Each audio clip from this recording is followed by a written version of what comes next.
ಪ್ರಿಯಾಂಕ್ ಖರ್ಗೆ ಅವರು ಪತ್ರ ಬರೆದಿರೋದು RSS ನಿರ್ಬಂಧ ಆಗಬೇಕು ಅಂತ ಅಲ್ಲ.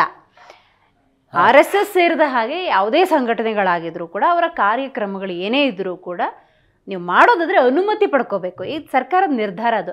ನೀವು ಅದು ಹೆಂಗೆ ಟಾರ್ಗೆಟ್ ಆಗ್ತಿದೆ ಅಂತ ನೀವು ಉಲ್ಲೇಖ ಮಾಡ್ತೀರಿ? ಆದರೆ ಒಂದೇ ಸಂಘಟನೆ ನೀವು ಹೆಸರು ಹೇಳಿದ್ದೀರಾ, RSS ಅಂತಲೇ ಹೇಳಿದ್ದೀರಿ. RSS ಹೌದು, ಪ್ರಿಯಾಂಕ್ ಖರ್ಗೆ ಅವರು ಅದನ್ನೇ ಉಲ್ಲೇಖ ನಿಮ್ಗೆ ಯಾಕೆ RSS ಬಿಟ್ಟು ವಿಶ್ವ ಹಿಂದೂ ಪರಿಷತ್ ಕಂಡು ಬಂದಿಲ್ವಾ, ಶ್ರೀರಾಮ್ ಸೇನೆ ಬಂದಿಲ್ವಾ, ಆಮೇಲೆ ಬಜರಂಗ ದಳ ಬಂದಿಲ್ವಾ? ಯಾಕೆ ಅಂದರೆ ಇವರಿಗೆ ಕಣ್ಣು ಕೆಂಪಾಗಿದ್ದು 100 ವರ್ಷ ದಾಟಿದ ನಂತರ ಇವತ್ತು ಅವರು ಸಂಭ್ರಮಾಚರಣೆಯಲ್ಲಿ ಇದ್ದಾರೆ. It is common. ಇವತ್ತು ಒಂದು 10-15 ವರ್ಷದಿಂದ ಮುಂದಿನ ಒಂದು 10 ವರ್ಷದೊಳಗೆ ಯಾವುದೇ ದೊಡ್ಡ ಅಂದರೆ ಹಿಂದೆ ಸ್ಥಾಪನೆ ಆದವು 100 ವರ್ಷದ ದಾಟ್ತಾ ಬರ್ತದೆ. ಇವತ್ತು ನೋಡಿದ್ರೆ ಹಳ್ಳಿಗಳ ಕಡೆ 100 ವರ್ಷ ಆಯ್ತು ನಮ್ಮ ಶಾಲಾ ಕಟ್ಟಡ, ಶತಮಾನೋತ್ಸವ ಅಂತ ಬರ್ತಾನೆ ಇದೆ ಎಲ್ಲ ಕಡೆ. ಕರೆಕ್ಟ್. ನಾನು ಹೇಳ್ತೀನಿ, ಈ ಕಾಂಗ್ರೆಸ್ಗೆ ಯೂತ್ ಕಾಂಗ್ರೆಸ್ ಇದೆ, ಸ್ಟೂಡೆಂಟ್ಸ್ದು NSUI ಅಂತಿದೆ, ಆಮೇಲೆ ಮಹಿಳಾ ಮೋರ್ಚಾ ಇದೆ, ಮಹಿಳಾ ಅವ್ರದ್ದು ವಿಂಗ್ ಮೋರ್ಚಾ ಎಲ್ಲ BJP ಅವರಿಗೆ ಬಿಟ್ಟಿದೆ. ಅವ್ರಿಗೂ ಸಹ ಸೇವಾ ಮನೋಭಾವನೆಗೆ ಒಂದಿರಲಿ ಅಂತ ಸೇವಾದಳ ಅಂತ ಮಾಡ್ಕೊಂಡು ಸೇವಾದಳನ ಅದಕ್ಕೂ 100 ವರ್ಷ ಇನ್ನೊಂದು ಸ್ವಲ್ಪ ದಿನದಲ್ಲಿ ಬರ್ತದೆ.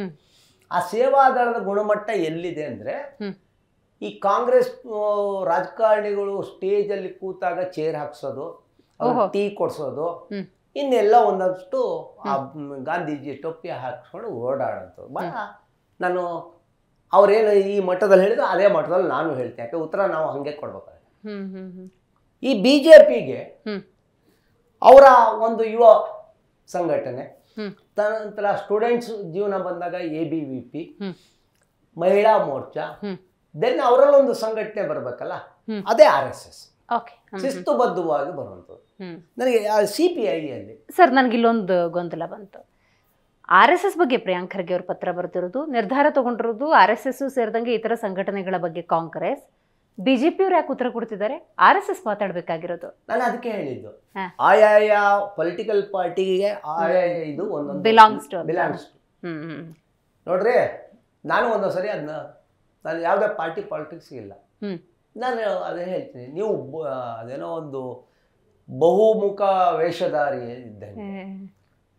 ಬೆಳಿಗ್ಗೆ ಅವನು ಗ್ರೌಂಡ್ಗೆ ಹೋದಾಗ RSS ಕಾರ್ಯಕರ್ತ, ಸ್ಕೂಲ್ಗೆ ಹೋದಾಗ ಅವನು ABVP ಕಾರ್ಯಕರ್ತ, ಸಾಯಂಕಾಲ ಆದ ತಕ್ಷಣ ಯುವ ಮೋರ್ಚಾದಲ್ಲಿ ಬರ್ತಾನೆ, ಆಮೇಲೆ ರಾಜಕೀಯ ಬಂದ ತಕ್ಷಣ ಅವನು BJP ಕಾರ್ಯಕರ್ತ. ಹೌದಾ? ಸೇಮ್ ಟೈಪು ನಿಮ್ಮಲ್ಲೇನು ಗ್ರೌಂಡ್ ಹೋಗೋದೇ ಇಲ್ಲ ಕಾಂಗ್ರೆಸ್ ಅವರು. ಅವ್ನು ಸ್ಕೂಲ್ಗೆ ಹೋದಾಗ ಅವನು NSUI, national students union of India Congress.